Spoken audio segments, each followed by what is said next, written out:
ஒரு சின்ன உதாரணம் நான் சொல்றேன். பகல்காம் தாக்குதல் எப்படி நடந்துச்சு, அங்க வந்து புல்வாம் தாக்குதல் எப்படி நடந்துச்சு. 2019 ஏப்ரல் மாதம் எலெக்ஷனுங்கிறாங்க. அதுக்கு 2 மாசத்துக்கு முன்னாடி வந்து இந்த தாக்குதல் நடக்குது. எங்கன்னா அந்த காஷ்மீருடைய தேசிய நெடுஞ்சாலையில 350 கிலோ டன் வெடிமருந்தை கொண்டு வராங்க. யாரு? தீவிரவாதிகள்.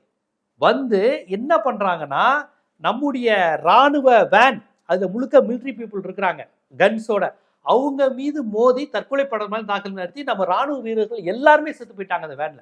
நம்ம நாட்டு எல்லைக்குள்ள தீவிரவாதிகள் நம்ம ராணுவ உடையை தரித்து வந்து தற்கொலை படத்தில் தாக்கல் நடத்தி இருக்கிறாங்க. 350 கிலோ டன் வெடிகுண்டை நம்ம எல்லைக்குள்ள கொண்டு வந்திருக்கிறாங்க. எப்படி சார் நடந்துச்சு? அதுல நீங்க கொன்னதுக்கு அப்புறம் இந்த அமைப்பு பொறுப்பேற்குது, இந்த அமைப்பு தான் செஞ்சு நீங்க கண்டுபிடிக்கிறீங்க. ஓகே சார், போன ராணுவ வீரருடைய உயிர் எப்படி சார் அந்த தேசிய நெடுஞ்சாலையில எந்த எல்லை பாதுகாப்பு, எந்த செக்கப்பும் இல்லாம 350 கிலோ வெடிபொருளை எடுத்துட்டு எப்படி வரான்?